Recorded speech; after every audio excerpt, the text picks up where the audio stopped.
Olá, olá pessoal, espero que tudo bem com vocês. Aqui é Rafael Esquiavo do Mater Online e hoje o tema da nossa aula é como o psicólogo pode te ajudar no atendimento a gestantes e mulheres no pós-parto.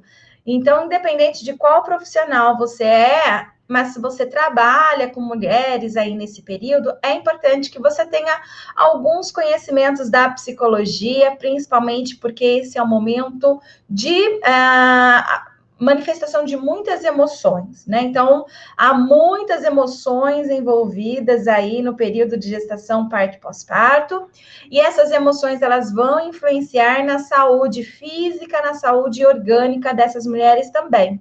Então, às vezes, ela vai chegar com uma queixa para você de alimentação, de dores, de pressão, sei lá qual tipo de queixa que ela pode chegar para você. E muitas vezes você vai olhar somente para o lado orgânico, né, da queixa, mas na maioria das vezes é uma causa emocional. Tá? Então é importante você saber sobre essas causas emocionais, o que acontece, quais são os fatores de risco para essas causas emocionais, e isso vai facilitar o seu diagnóstico, isso vai facilitar a sua intervenção com essas mulheres neste período, então, que nós vamos chamar de perinatal. Por isso, então, eu vou trazer alguns conhecimentos da psicologia para você, tá bom? Vamos lá, então? A psicologia, então, ela pode te ajudar, né, com alguns conhecimentos de alguns teóricos, inclusive que a psicologia, ela trabalha com algumas abordagens, tá? Então, nós temos aí na psicanálise, que é uma abordagem que a psicologia usa para atender na clínica, em outros contextos também. E a psicanálise também não é um conhecimento exclusivo da psicologia, tá? Então, a psicanálise, ela é um conhecimento, é um método que qualquer profissional com graduação pode exercer, desde que, né, passe por todas as etapas para ser um psicanalista. Então, precisa ter um curso de formação, precisa ter passado por análise, uma série de coisas. Mas a psicanálise, ela traz para a gente grandes conhecimentos importantíssimos, tá? Uma grande contribuição aí para a psicologia, para a gente poder entender melhor a relação mãe-bebê. Então, vamos primeiro para Winnicott. Winnicott foi um psicanalista e ele foi um dos primeiros a teorizar sobre a relação mãe-bebê. E então, ele traz alguns conceitos, alguns conhecimentos importantíssimos que nós não precisamos guardar só aos psicólogos, tá? Nós podemos muito bem compartilhar aí com todos os profissionais que atuam com essa população, porque são conhecimentos que farão a diferença na atuação para conseguir compreender melhor a dinâmica psicológica e entender melhor os sintomas que estão sendo expressos no corpo, seja da mãe, seja do bebê, tá? Então, um dos primeiros conceitos que eu quero passar aqui para vocês é o de preocupação materna primária. O que é a preocupação materna primária que o Winnicott falou? Momentos depois do parto, né, quando essa mulher ela vai para casa com esse bebê, o recém-nascido, ele é muito frágil, ele é muito delicado. Dentre as espécies de animais, o ser humano é o que nasce mais frágil de todos, tá? Alguns animais, eles já nascem andando, outros já se comunicando, né, por meio de um piar, de um miado, de um latido, sei lá, tá?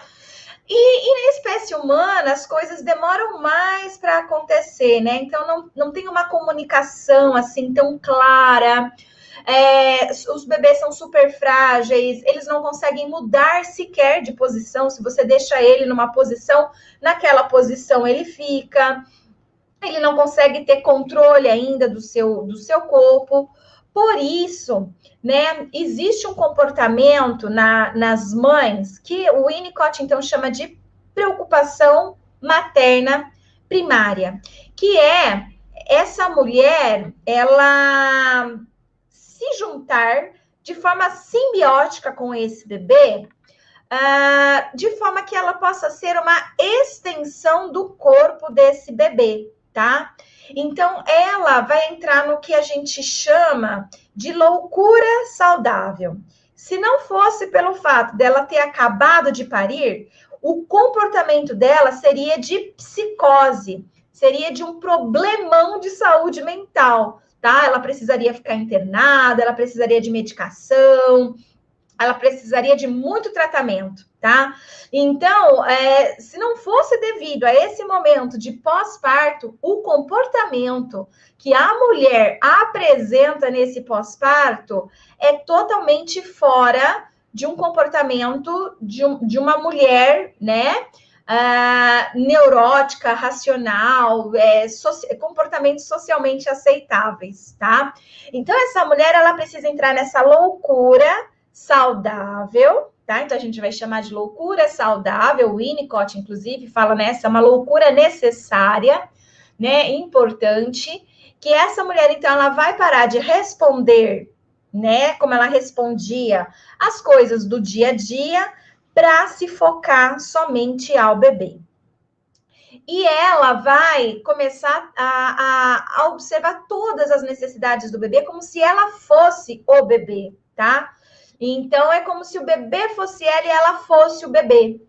Então, ela fica bem atenta para entender se o bebê está com sono, se o bebê está com fome, se o bebê está com algum incômodo, alguma dor. Então, ela consegue perceber, tá? Tudo sobre o corpo do bebê. Então, ela percebe e traduz. Então, eu acredito que ele está com frio, vai lá e leva um cobertor. Eu entendo que essa criança está com fome, vai lá e amamenta. Então, ela fica nessa simbiose com o bebê, tá? Ela é extensão do corpo do bebê. Inclusive, se o bebê precisa coçar alguma parte do corpo, parece que ela adivinha, né, que o bebê está incomodado naquela parte do corpo e ela mesma muitas vezes vai lá e coça aquela parte do corpo do bebê, tá? Então, nós temos aí essa preocupação materna primária. A gente tem até uma teoria, né, que é chamada esterogestação, que é uma teoria que diz que os 3 primeiros meses do bebê, por ele ser totalmente dependente, né, de um outro ser humano, é como se ele tivesse nascido prematuro, nasceu aos 9 meses, prematuro, né? Mas era necessário nascer de 9 meses por conta da caixa craniana, que senão não passaria pela vagina da mulher, pelo canal vaginal. Então, como se ele precisasse nascer 9 meses antes e continuasse a sua maturação extraútero nesses 3 primeiros meses de vida, tá? Que é justamente também esses momentos que acontece a preocupação materna primária, tá? A preocupação materna primária, ela vai acontecer meio que com baby blues, então ela meio que se confunde também com esse período aí. Então vai acontecer o baby blues e a preocupação materna primária ao mesmo tempo aí, nessas primeiras semanas do pós-parto, tá? Então, pessoal, quando você começa a ver que essas mulheres, elas têm esse tipo de comportamento, tá? Significa que está ok. Significa que, olha, tende, né, parecer uma loucura, mas é uma loucura necessária. Essa mulher, ela precisa não estar mais ligada e atenta nas coisas do dia a dia. Ela não quer saber do que as pessoas estão dizendo, ela não quer perguntar de ninguém, ela não quer assistir televisão, né? Ela se esquece de tomar banho. Por quê? Porque ela tá ali, voltada para o seu bebê e para atender essas necessidades do bebê, tá bom? Então, isso seria a preocupação materna primária. Não sei se você já visitou alguma grávida e você nota que ela, tipo, tem alguns comportamentos que ela não teria em outras situações, como atender você de camisola, atender você só de sutiã, por exemplo, sem camisa, ela vai lá, abre a porta, né, só de sutiã, aí tá você e seu marido, e para ela tá tudo bem, ela não percebe a situação que ela tá, só de sutiã ali, né? Então, quer dizer, isso tá? A gente não pode necessariamente interpretar como, nossa, o que está acontecendo com ela, né? Não, é algo normal, é algo esperado, tá? Essa loucura saudável aí que vai acontecer nessas 2 semanas. E depois o Winnicott ele vai falar também com a gente sobre a preocupação materna primária, sobre a mãe suficientemente boa. E o que seria a mãe suficientemente boa? Não existe uma mãe boa, tá? Ela não pode existir. O que seria uma mãe boa primeiro, né? A mãe boa é aquela mãe perfeita. A mãe que atende todas as necessidades do seu filho, do seu bebê. É aquela mãe que não deixa a criança se frustrar, que enfim, tá? A mãe boa é aquela mãe perfeita, é a mãe perfeita. E a mãe perfeita, ela não existe e ela não pode existir, tá? Mesmo aquela mulher que faz essa mãe boa, né? De atender todas as necessidades da criança, de dar um excesso de amor e etc., ela está, na realidade, não levando essa criança para um lado saudável da vida, tá? Toda criança, todo bebê precisa necessariamente de frustração, experienciar frustrações. Como que a gente frustra um bebê? Vamos supor, a mãe está tomando banho, a criança chora. Essa mãe, ela geralmente, quando ela está nessa preocupação materna primária, ela sai correndo ensaboada para ir ver a criança, tá? Já quando passa desse período de preocupação materna primária, uma mãe, então, a criança estaria chorando, ela continuaria tomando seu banho, porque essa criança está sob os cuidados de outra pessoa. Então, ela vai chorar um pouco enquanto ela está sob os cuidados dessa outra pessoa. A criança não vai morrer porque, né, porque a mãe tá tomando banho, percebe? Então, assim, você frustra a criança, ela recebeu um pouco de frustração. Outra forma de frustrar o bebê. A criança está com fome, mas a mãe está fazendo alguma outra coisa que não pode amamentar a criança naquela hora. Então, você frustra a criança. Olha, agora não posso te dar de mamar. Aguenta aí, espera aí um pouco que já eu te dou o alimento. Ela termina de fazer o que ela está fazendo e aí ela dá o alimento. Então, são pequenas frustrações importantes para o desenvolvimento da saúde mental do bebê, tá? Os seres humanos passam por frustrações o tempo todo. Então, ao longo do nosso dia, nós vamos ter boas notícias e vamos ter más notícias. Essas más notícias, né, podem nos incomodar, podem nos deixar frustrados, mas a gente tem recursos para lidar com aquilo. Aquelas pessoas que não têm recurso para lidar com o não, que não têm recursos para lidar com a frustração, infelizmente é porque teve pais e mães, né, os cuidadores primários, que não deixaram essa criança se frustrar, tá? E a gente tá vendo aí uma geração, né? Porque antigamente as crianças se frustravam de forma natural. As mulheres, elas tinham muitos filhos, elas não tinham um filho, né? Então eram vários filhos e ela tinha que dar conta de todos os filhos. E aí um sempre saía frustrado, o outro também, né? Às vezes a criança não era cuidada pela própria mãe, às vezes uma irmã mais velha ajudava nesses cuidados, uma tia, alguma coisa assim. Hoje diminuiu o número de filhos. As mães estão cada vez mais criando uma maternidade romântica, uma sensação de culpa. Cada vez mais a maternidade tem ficado adoecida, tá? Ela tem saído de um nível do saudável e indo para o adoecimento. Nas últimas 3 décadas, né? Nos últimos 30 anos e principalmente, né? Esses mais recentes, né? Crianças com menos de 10 anos, né? Essas mães, e principalmente mães de filhos únicos, nós temos visto mais um padrão de adoecimento em nome do amor. Não, porque eu amo meu filho, eu não vou deixar que ele se frustre. Porque eu amo meu filho, eu não vou deixar que tal coisa aconteça. Em nome desse amor, muitos pais não sabem o desastre que estão causando na vida de seus filhos. Porque eles são crianças hoje, mas daqui a pouco eles serão adultos. E serão adultos que não vão saber lidar com as coisas do dia a dia. né? Porque, imaginem, hoje a criança tem 8 anos, mas amanhã vai ter 30. E como que vai ser essa pessoa de 30 anos que não aprendeu a lidar com as frustrações na infância, que é o período de lidar com as frustrações, né? Ter as primeiras frustrações, aprender a lidar com elas, para que você possa ir depois tendo a sua própria vida, sendo um adulto saudável, sabendo lidar com as frustrações. Hoje a gente tem visto um reflexo de muitos adolescentes não sabendo lidar com as frustrações, porque já é de uma geração, esses adolescentes já vêm de uma geração desses pais, né, que não exercem, né, a mãe suficientemente boa, mas tem que ser a mãe boa, né? E isso tem levantado diversos problemas de saúde mental.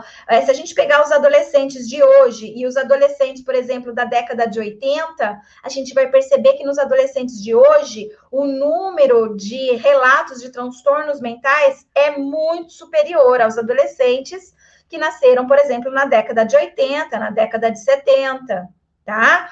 Os que nasceram nos anos 2000 em diante, não é que a gente começou a diagnosticar mais também, né? Os transtornos mentais sempre existiram na infância, na adolescência, eles sempre existiram. Mas a gente tem visto um padrão de comportamento mais doentio, tá? Por conta de não estarmos mostrando para essas mães que frustrar os seus filhos é importante para a saúde deles, né? Não é saudável.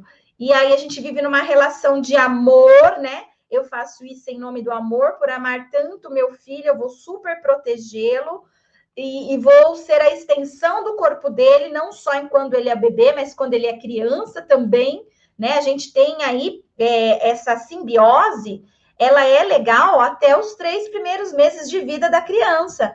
Mas a gente vê algumas simbioses até 1 ano de vida da criança. A gente vê simbioses até 5 anos de vida da criança. Percebe? Começa a tomar uma proporção mais adoecedora, tá? Então, esses sujeitos, eles vão ter muito mais dificuldade para se tornarem autônomos, vão ter muito mais dificuldades para se tornarem sujeitos aí responsáveis por si e que saibam lidar com os nãos da vida, porque eles são vários, tá bom? Então, esse é o Winnicott, e essa é uma das reflexões da psicologia importantíssima para quem vai trabalhar com essa relação mãe-bebê, principalmente, né, de crianças de até 1 ano de idade. Quando a gente percebe isso, é importante que nós, enquanto profissionais da saúde, que estamos ali lidando com essa mulher, que a gente possa apontar para ela, falar para ela. O que ela vai fazer com aquilo, a gente não sabe, mas é da nossa responsabilidade fazer essas sinalizações, tá bom? Nós temos também um outro conhecimento da psicologia aí importante para vocês que vão atuar com mães e bebês, que é o da Melanie Klein. Ela traz um conceito de seio bom e seio mal. O que é o seio bom e o seio mal? Que pode te ajudar aí no exercício da sua atuação, né? Com mães de bebês. O seio bom é quando essa criança, ela recebe um colo afetuoso, com carinho, o leite, né, na hora que ela tá com fome, um colo gostoso, né, quando você tá amamentando, você tá conversando com o bebê, você tá brincando com o bebê, acariciando o bebê, tá? Isso é entendido como seio bom, tá? Porque a criança, ela entende que ela é boa, porque a criança nessa fase, tá?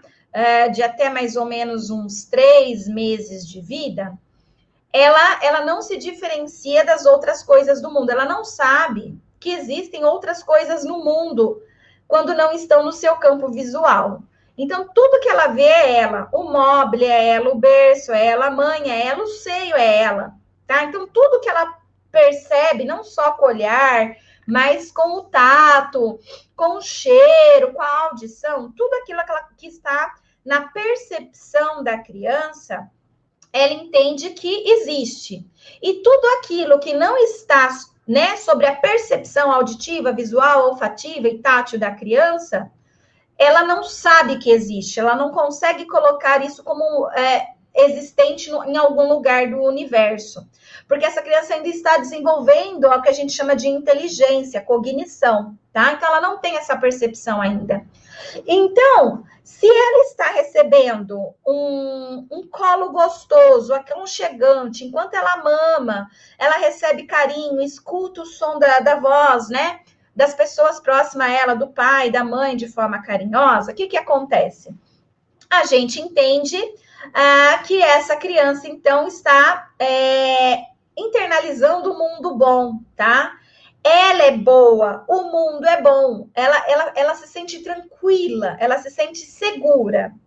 E como esse mundo externo, para ela, é seguro, o mundo interno dela também, ela começa a entender, né? Vai racionalizando, apesar de muito rudimentar, né? Porque a criança só vai começar a racionalizar mesmo, de fato, só por volta dos 7 anos, 8 anos de idade, tá?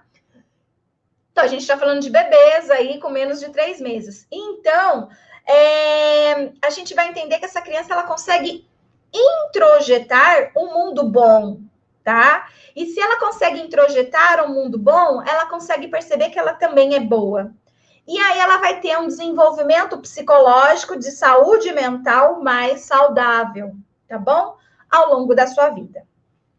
Agora vamos pensar num seio mal. O que seria o seio mal? O seio mal é quando aquela criança, ela não está bem ajeitada, né, no colo dessa mãe, ela não recebe o leite na hora, às vezes a mãe está com dificuldade para amamentar, às vezes a mãe sente dor ao amamentar, né, às vezes a amamentação pode ser aversiva para algumas mulheres que elas seguram os bebês assim, ó, né, tipo, ai, que medo de colocar a criança aqui, e ela começa a se arrepiar, e ela começa a liberar cortisol pelo seu organismo, porque não é um momento muito legal para ela, por diversos motivos e tal. Nesse sentido, a criança ela vai entender que o mundo, né, tem alguma coisa esquisita aí acontecendo, ela pode começar a internalizar que ela é má, né, que o mundo é mau, e por isso se chama seio mal, tá? Com isso, gente, olha só, se você é enfermeira, se você é assistente social, se você é psicólogo, se você é pediatra, percebe que a gente está falando de uma questão emocional aí, tá? Bem num período que existe toda uma estimulação para a amamentação, né, exclusiva no seio. E aí, a gente tem que pensar também não só na saúde física, mas na saúde mental desse bebê. Percebe que valeria muito mais uma mamadeira, nesses casos em que está incomodando essa mulher oferecer o seio, que dói para ela, que é incômodo para ela, que ela poderia sentir muito mais prazer dando uma mamadeira para esse bebê, o colo poderia estar muito mais firme, mais aconchegante, um olhar, um diálogo com um bebê muito mais afetuoso, tá? Do que aquela cena horrorosa de ter que dar mamar para a criança no seio e ela sentindo muitas dores. Então, vale muito mais uma mamadeira, nesses casos, num colo cheio de carinho e calor humano, do que alimentar essa criança no seio materno, mas passando uma mensagem totalmente horrível e negativa para essa criança. Tem mãe que mama xingando a criança, tem mãe que chora de dor na hora de amamentar a criança.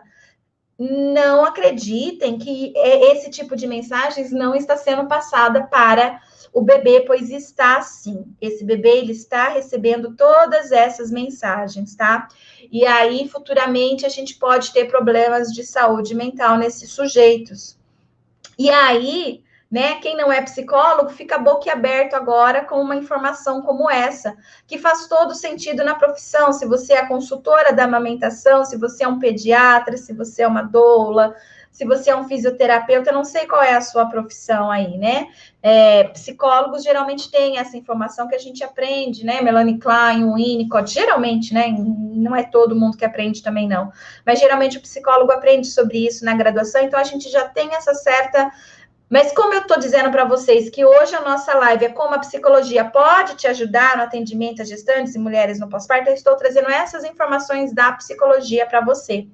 Porque vai fazer todo sentido. Se você trabalha numa UTI neonatal, vai fazer todo sentido para você essas informações, para que você possa trabalhar com uma outra perspectiva, né? Não cuidando só da saúde orgânica e física dessa mulher e desse bebê, mas também da saúde mental deles, tá?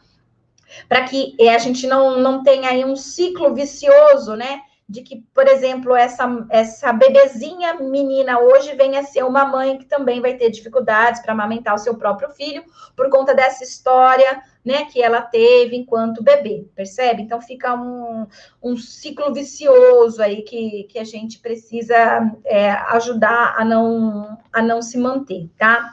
A Melanie Klein também, gente, ela vai ter uma teoria aí de posição, né, esquizoparanoide depressiva. O que significa isso? Que é importante aí para nós profissionais que vamos atuar com essa população. Esquizo significa que a pessoa ela está fora da realidade, ela não está pensando como deveria pensar, de forma socialmente aceita, tá? E paranoide, esquizo é isso, você rompe com a realidade. Paranoide é a ideia de que você está sendo perseguida, tá bom? Então, a gente tem algumas pessoas, por exemplo, que elas ficam assim, nossa, eu estou sendo observada por todos os cantos, né? Colocaram câmera no meu quarto, no meu banheiro, esconderam câmeras, não sei aonde, onde eu trabalho, as pessoas todas, né, estão falando de mim, colocando câmeras para me vigiar e tal. Isso é pensamento persecutório, tá? Que o mundo gira em torno da pessoa, no sentido que tá todo mundo falando dela, tá todo mundo observando ela, que ela tá sendo perseguida, que tem câmeras escondidas na casa dela. Isso a gente vai chamar, então, de paranoia, tá bom? Então, olha só, a Melanie Klein, ela vai dizer que o bebezinho, até os 3 meses de idade, ele vai ter um comportamento esquizoparanoide, ou seja, fora da realidade, e que tudo está em torno dele, tá? Não só a Melanie Klein falou sobre isso, ela usou esse termo esquizoparanoide, mas outros pesquisadores da psicologia também identificaram esse mesmo padrão até os 3 meses de vida do bebê, tá bom? Então, o bebê, como ele não tem dados ainda cognitivos para entender como que o mundo está organizado, então ele tem pensamentos que a gente vai chamar aqui de esquizofrênicos, né? Porque ele não sabe que existe as coisas, ele não faz ideia, né, de como que o mundo age de dia, de noite. Ele ainda está aprendendo essas coisas. Então, ele fica nessa posição, né, que não dá para se comparar com os seres humanos, né, após entenderem que existe dia, que existe noite, que existe linguagem, que existe escola, que existe religião, que existe as coisas do mundo, tá? Esse bebê ainda não sabe de nada disso, ele ainda está aprendendo. Então, ele fica nessa posição de esquizo. E, ao mesmo tempo, como ele mesmo nem sabe que tem fim, ele não sabe que ele acaba, né, nas suas extremidades, né, na ponta dos pés, ele não sabe que ele tem fim. Ele acha que tudo é ele. Tudo aquilo que ele vê, ele acha que é ele. Ele não consegue, por exemplo, distinguir se eu toco no bracinho dele direito, ele mexer só o braço direito. Ele mexe o corpo inteiro, porque ele não tem ainda essa noção de lado, ele não tem noção de corpo, de finitude, tá? Então, tudo que ele vê, ele interpreta como sendo ele, tá? Então, nós temos aí essa posição esquizoparanoide até os 3 meses, para a Melanie Klein. Passados-se desses 3 meses, essa criança começa a ter uma cognição, um desenvolvimento da inteligência, que ela começa a entender as coisas, e ela começa a entender assim, eu tenho fim, eu acabo aqui, que é a hora que as crianças olham para as mãos, colocam a mãozinha na boca, sorri para a mão, para os pés, coloca o pé na boca. Ela descobre que tem fim, essa é uma descoberta muito importante para ela. E ela começa a descobrir também que as coisas, né, apesar de não estarem no seu campo visual, elas continuam a existir em algum lugar também, tá? Ela só vai chegar a essa conclusão de fato por volta dos 8 ou 9 meses de idade, tá? De vida, né? 8 meses de vida, certo? Então, vai ser um novo processo aí. Então, é importante a gente ter também essa dimensão do bebê, entender como o mundo está sendo interpretado pelo bebê, para que a gente também possa cuidar do bebê da forma certa, correta, dizendo para ele as coisas certas. Nossa, Rafaela, falar com o bebê, eu sempre via psicólogo fazendo isso, sempre achei uma loucura. Sim, parece ser uma loucura, mas percebe que é baseado em toda uma teoria, todo um estudo científico, né? Que existe aí para que a gente possa entender melhor como que é o desenvolvimento da criança, como que a criança ela vai se tornar saudável ou doente ao longo da sua vida, tá? E isso está relacionado muito a esses primeiros meses de vida. Então, aqui eu falei um pouquinho da teoria de Winnicott, um pouquinho da teoria de Melanie Klein, para vocês poderem entender como que a psicologia pode te ajudar no atendimento a gestantes e puérperas, tá? A psicologia também, ela mesma desenvolveu algumas teorias da gestação, tá? Sobre as emoções, características emocionais que as mulheres apresentam ao longo dos 3 trimestres de gestação. Como uma gestação ela tem 9 meses, em 9 meses a gente pode dividir em primeiro trimestre, segundo trimestre, terceiro trimestre, ó, 3, 6, né? 9, né? 3 mais 3 é igual a 9, ou seja, trimestres, tá bom? 3 meses, a cada 3 meses para dar 9 meses completo. Então, são trimestres. Então, nesses 3 trimestres, existem características psicológicas importantes acontecendo aí. Então, se você é uma enfermeira, uma assistente social, um fisioterapeuta que vai atender uma gestante, é importante você saber qual é a característica emocional de cada trimestre, porque às vezes a queixa que ela traz para você está intimamente ligada a uma característica psicológica daquele trimestre, tá?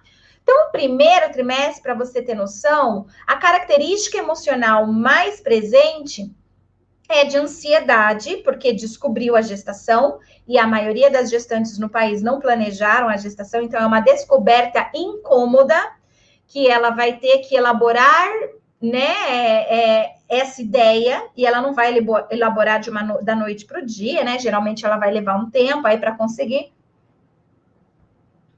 digerir essa informação de que ela está grávida, então ela vai ter essa ansiedade. E também o primeiro trimestre, ele é marcado pelos sintomas de gestação, né? Então, a pessoa começa a ter vertigem, enjoo, azia, desejos, né? Mudanças que começam a aparecer no corpo. Então, esses sintomas da gravidez, eles são incômodos também para essa mulher. Essa mulher, ela não consegue acreditar que está grávida, se vê grávida, se sentir grávida, por quê? Ela não tem barriga ainda no primeiro trimestre, a barriga ainda não aparece. Ela ainda não sente os movimentos fetais, então para ela é difícil entender que ela está grávida, tá? Então essas são as principais características do primeiro trimestre. E do segundo trimestre? No segundo trimestre, a ansiedade ela tende a diminuir, porque aquela pessoa ela já se acostumou com a ideia de que ela está grávida, já passou o medo do aborto, né? Porque pode existir um aborto nos 3 primeiros meses, principalmente na primeira gestação. Então, algumas pessoas ficam com medo e esperam passar esses 3 primeiros meses para depois falar para os amigos, para a família sobre a gestação. Então, quando ela entra no segundo trimestre, já se passaram, né, esses meses, o sangramento, que às vezes pode acontecer, e aí ela se sente mais tranquila, né? Tranquila porque agora ela já aceitou a gestação e tranquila porque agora ela também, né, consegue até se sentir grávida, porque a barriga começa a aparecer, ela começa a sentir os movimentos fetais, ela vai fazer o ultrassom, ela vai descobrir o sexo da criança, ela consegue fazer aquele desconhecido mais conhecido, agora ela consegue escolher um nome, ela consegue imaginar melhor como é que vai ser o quarto, as características comportamentais dessa criança, já que agora ela sabe o sexo. Então, ela se sente mais tranquila no segundo trimestre. Mas existem algumas características no segundo trimestre que também podem ser potenciais geradores de ansiedade, como o sexo do bebê de novo. Então, ele pode ser algo positivo, mas também pode ser algo negativo. Às vezes, ela tinha preferência por outro sexo. E aí, quando ela descobre que o sexo do bebê que ela espera não é o mesmo que ela fantasiava e desejava, isso pode trazer algumas complicações aí para essa mulher, né? Também no segundo trimestre é possível descobrir anomalias fetal, é possível também que ela descubra que ela tem alguma doença, um diabetes, uma pressão alta, uma infecção de urina, alguma coisa, né? O que pode elevar a ansiedade dela também nesse segundo trimestre. E o terceiro trimestre, ele é considerado o mais ansioso de todos, tá? Sendo justamente no terceiro trimestre que a maioria das alterações emocionais significativas são identificadas, porque o nível fica muito alto de estresse e ansiedade nesse terceiro trimestre por conta dos medos. Medo do parto, medo da dor do parto, medo de morrer no parto, medo que o bebê morra no parto, medo de sofrer violência obstétrica, medo de não ser uma boa mãe, medo de não conseguir amamentar, uma série de medos. Então, o medo, ele marca fortemente o terceiro trimestre. Tá certo? Então, pessoal, olha só quanta coisa aprendemos hoje. Espero que tenha sido útil aí para vocês as informações que eu passei, que vocês tenham aprendido e que isso comece a fazer mais sentido no atendimento de vocês, que vocês tenham começado a perceber. Poxa, não é que a psicologia consegue me ajudar mesmo a compreender melhor as queixas que eu tenho recebido na minha clínica, né? Da fisioterapia, da nutrição, da assistente social, do pediatra, do obstetra, do psicólogo, né? Então, independente de qual profissional você é, se você trabalha com esse público, ter esses conhecimentos, né? Da psicologia, isso pode fazer total diferença no atendimento que você oferece, né? Você consegue entender melhor como conversar e como explicar algumas orientações. Tá, eu sou consultora da amamentação formada em fisioterapia, ok. Eu sei da importância da amamentação, sei, tá? E eu tenho sempre falado para as minhas mulheres amamentar a qualquer preço, a qualquer custo, a criança. Mas, de repente, com essa aula, você tenha sacado que não deve ser assim, né? Que a amamentação, se ela, né, estiver apresentando algumas dificuldades, dores, desconforto, isso pode ser prejudicial tanto para a mãe quanto para o bebê, tá? E isso vai fazer você ter uma outra postura quando você estiver conversando com a sua cliente, né, sobre a amamentação. Já é uma revelação que vai te colocar num outro nível do jogo, né? Já é uma informação que vai te deixar muito, muito acima do conhecimento que os seus demais colegas têm, né? Mesmo na profissão de físio ou mesmo na profissão de consultor da amamentação, por exemplo. Esse conhecimento psicológico faz toda a diferença na sua atuação, percebe?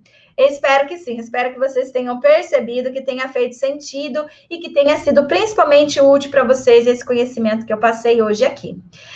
Termino essa live. Tchau, tchau.